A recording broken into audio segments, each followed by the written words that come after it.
ಇದರ ಜೊತೆಗೆ ನಾನು ಆಗ್ಲೇ ಹೇಳ್ತಾ ಇದ್ದೆ ನೋಡಿ, ಡಿ ಕೆ ಶಿವಕುಮಾರ್ ಅವರು ಸೇರಿದಂತೆ ಬೇರೆ ಬೇರೆ ರಾಜ್ಯದ ರಾಜಕಾರಣಿಗಳು, ಸ್ವಾಭಾವಿಕವಾಗಿ ಕಾಂಗ್ರೆಸ್ ಪಕ್ಷದ ರಾಜಕಾರಣಿಗಳು ದೇಣಿಗೆ ಕೊಟ್ಟ ವಿಚಾರ ಕೂಡ ಇದೇ ಪತ್ರಿಕೆಗೆ ದೇಣಿಗೆ ಕೊಟ್ಟಿದ್ದು ಕೂಡ ಕಳೆದ ಕೆಲವೇ ತಿಂಗಳ ಹಿಂದೆ ಸುದ್ದಿ ಆಗಿತ್ತು.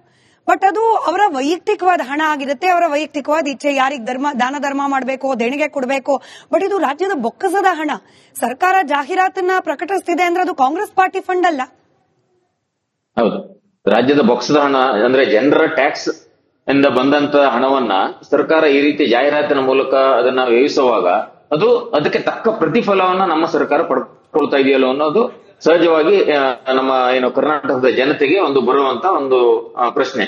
ಈಗ ಅಷ್ಟು 2.89 ಕೋಟಿಯಷ್ಟು ದುಡ್ಡನ್ನ ಕೊಟ್ಟ ಮೇಲೆ ಅದಕ್ಕೆ ತಕ್ಕ ಪ್ರಚಾರ ನಮ್ಮ ರಾಜ್ಯ ಸರ್ಕಾರಕ್ಕೆ ಸಿಕ್ಕಿದೆಯಾ? ಅದು ಕಾಂಗ್ರೆಸ್ಸಿನ ದುಡ್ಡಲ್ಲ, ರಾಜ್ಯ ಸರ್ಕಾರದ ದುಡ್ಡು. ಸೊ ಆ ದುಡ್ಡು ಅಷ್ಟು ತಕ್ಕದಾದ ಪ್ರಚಾರ ನಮ್ಮ ರಾಜ್ಯ ಸರ್ಕಾರಕ್ಕೆ, ಕರ್ನಾಟಕಕ್ಕೆ ಸಿಕ್ಕಿದೆ. ಯಾಕಂದ್ರೆ ಪ್ರಚಾರ ಸರ್ಕಾರಕ್ಕೆ ಅಥವಾ ನಮ್ಮ ರಾಜ್ಯಕ್ಕೆ ಸಿಗೋದ್ರಿಂದ ಬೇರೆ ಬೇರೆ ರೀತಿಯ ಉಪಯೋಗಗಳಿದೆ. ಹಾಗಾಗಿ ಅದು ಸಿಕ್ಕಿದೆ ಇಲ್ವಾ ಅನ್ನೋದು ಒಂದು ಪ್ರಶ್ನೆ ರಾಜ್ಯದ ಜನರದ್ದಾಗಿರುತ್ತೆ. ಖಂಡಿತ ನ್ಯಾಷನಲ್ ಹೆರಾಲ್ಡ್ ಅಲ್ಲಿ ಜಾಹೀರಾತು ಕೊಟ್ಟಿರೋದ್ರಿಂದ ಆ ತರ ಪ್ರಚಾರ ಸಿಗೋದಕ್ಕೆ ಸಾಧ್ಯ ಇಲ್ಲ. ಆಮೇಲೆ ಎರಡನೇದಾಗಿ ಜಾಹೀರಾತೆ ಪ್ರಕಟ ಆಗಿದೆಯಲ್ವೋ ಅನ್ನೋದನ್ನು ನಾವು ನೋಡಬೇಕಾದಂತ ಪರಿಸ್ಥಿತಿ ಇದೆ.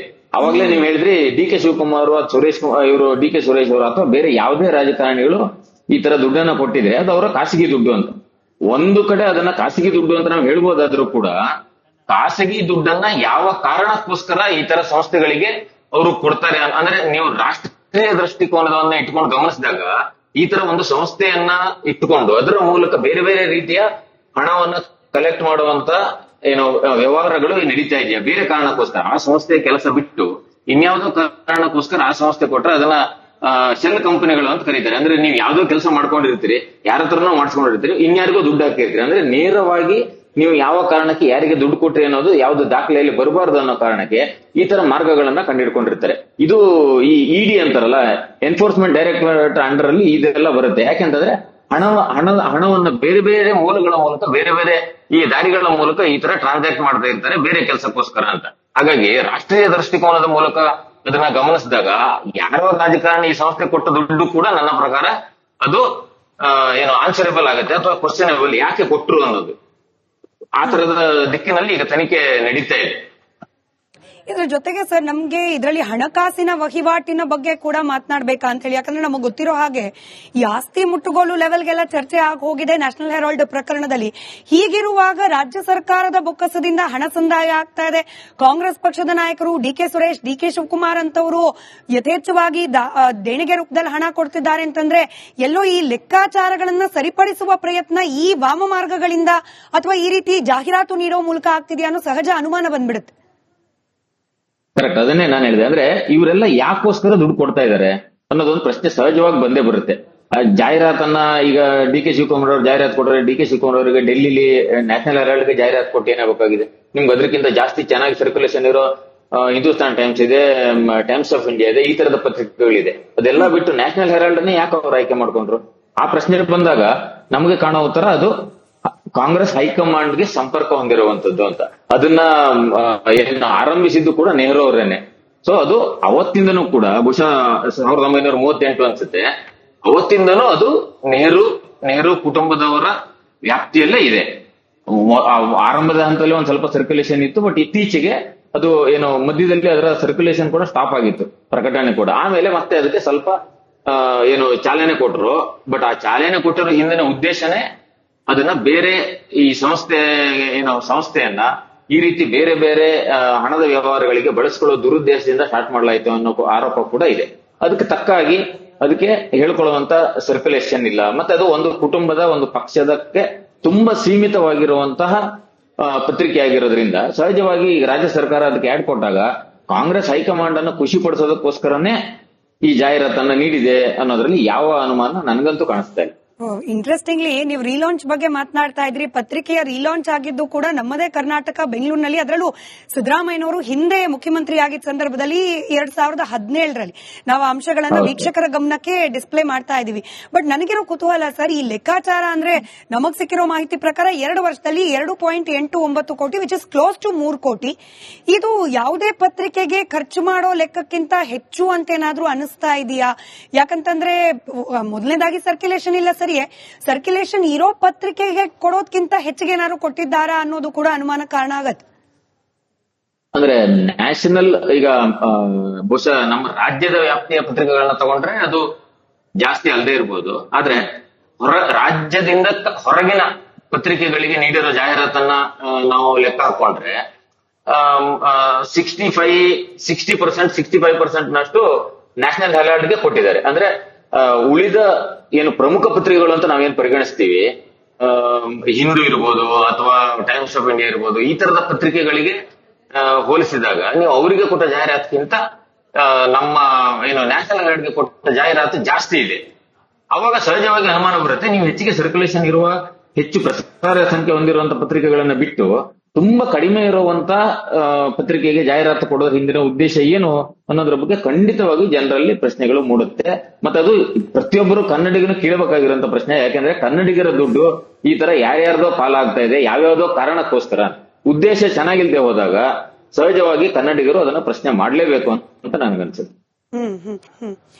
ಇದರ ಜೊತೆಗೆ ನಾನು ಆಗ್ಲೇ ಹೇಳ್ತಾ ಇದ್ದೆ ನೋಡಿ, ಡಿ ಕೆ ಶಿವಕುಮಾರ್ ಅವರು ಸೇರಿದಂತೆ ಬೇರೆ ಬೇರೆ ರಾಜ್ಯದ ರಾಜಕಾರಣಿಗಳು, ಸ್ವಾಭಾವಿಕವಾಗಿ ಕಾಂಗ್ರೆಸ್ ಪಕ್ಷದ ರಾಜಕಾರಣಿಗಳು ದೇಣಿಗೆ ಕೊಟ್ಟ ವಿಚಾರ ಕೂಡ ಇದೇ ಪತ್ರಿಕೆಗೆ ದೇಣಿಗೆ ಕೊಟ್ಟಿದ್ದು ಕೂಡ ಕಳೆದ ಕೆಲವೇ ತಿಂಗಳ ಹಿಂದೆ ಸುದ್ದಿ ಆಗಿತ್ತು.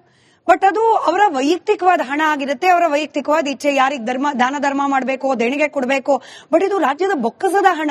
ಸರ್ಕಾರ ಜಾಹೀರಾತನ್ನ ಪ್ರಕಟಿಸ್ತಿದೆ ಅಂದ್ರೆ ಅದು ಕಾಂಗ್ರೆಸ್ ಪಾರ್ಟಿ ಫಂಡ್ ಅಲ್ಲ.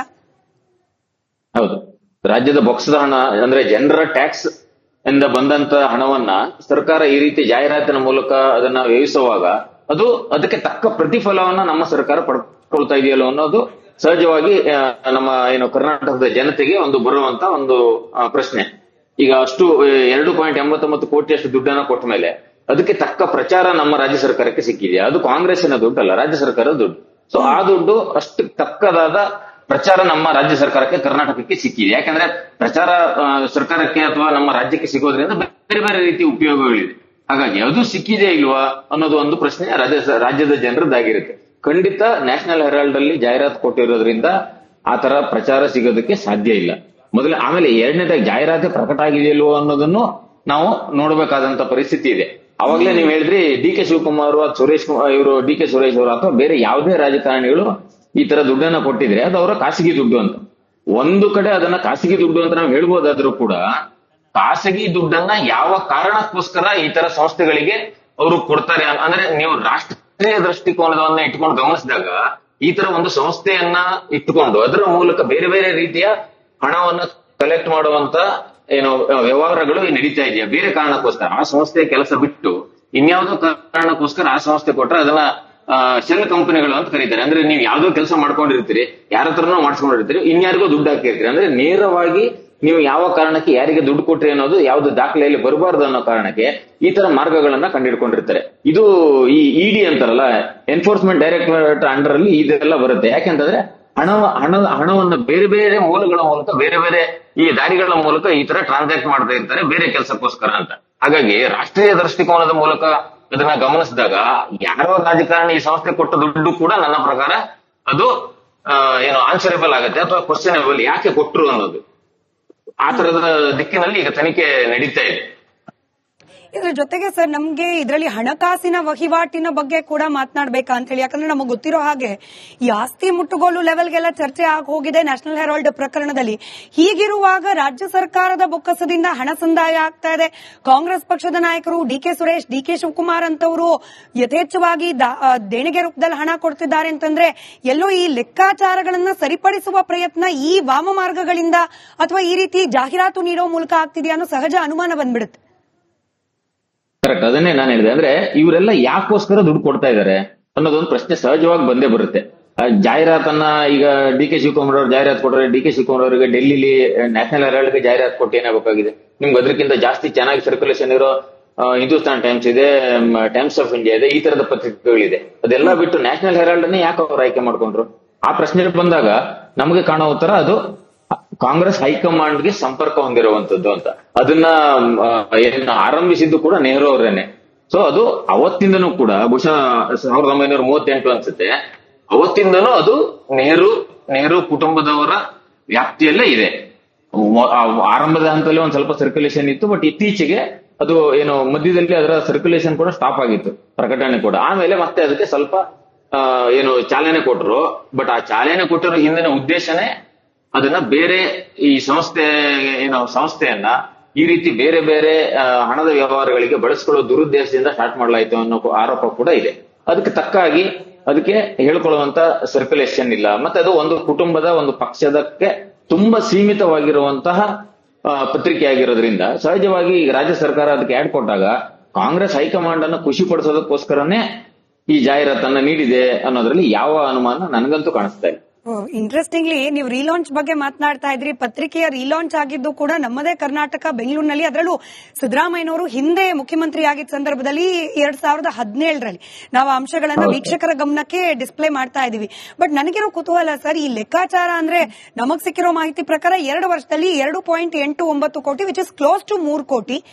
ಇದು ಯಾವುದೇ ಪತ್ರಿಕೆಗೆ ಖರ್ಚು ಮಾಡೋ ಲೆಕ್ಕಕ್ಕಿಂತ ಹೆಚ್ಚು ಅಂತ ಏನಾದ್ರೂ ಅನಿಸ್ತಾ ಇದೆಯಾ? ಯಾಕಂತಂದ್ರೆ ಮೊದಲನೇದಾಗಿ ಸರ್ಕ್ಯುಲೇಷನ್ ಇಲ್ಲ ಸರಿ, ಸರ್ಕ್ಯುಲೇಷನ್ ಇರೋ ಪತ್ರಿಕೆಗೆ ಕೊಡೋದ್ಕಿಂತ ಹೆಚ್ಚಿಗೆ ಏನಾದ್ರು ಕೊಟ್ಟಿದ್ದಾರಾ ಅನ್ನೋದು ಕೂಡ ಅನುಮಾನ ಕಾರಣ ಆಗತ್ತೆ.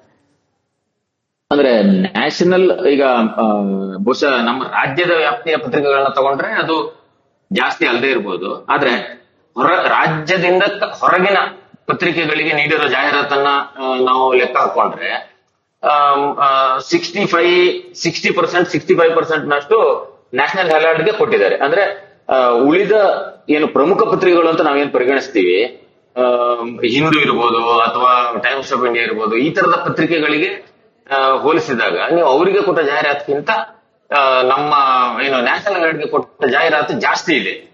ಅವಾಗ ಸಹಜವಾಗಿ ಅನುಮಾನ ಬರುತ್ತೆ, ನೀವು ಹೆಚ್ಚಿಗೆ ಸರ್ಕ್ಯುಲೇಷನ್ ಇರುವ ಹೆಚ್ಚು ಪ್ರಸಾರ ಸಂಖ್ಯೆ ಹೊಂದಿರುವಂತಹ ಪತ್ರಿಕೆಗಳನ್ನ ಬಿಟ್ಟು ತುಂಬಾ ಕಡಿಮೆ ಇರುವಂತ ಪತ್ರಿಕೆಗೆ ಜಾಹೀರಾತು ಕೊಡೋದ್ರ ಹಿಂದಿನ ಉದ್ದೇಶ ಏನು ಅನ್ನೋದ್ರ ಬಗ್ಗೆ ಖಂಡಿತವಾಗಿ ಜನರಲ್ಲಿ ಪ್ರಶ್ನೆಗಳು ಮೂಡುತ್ತೆ.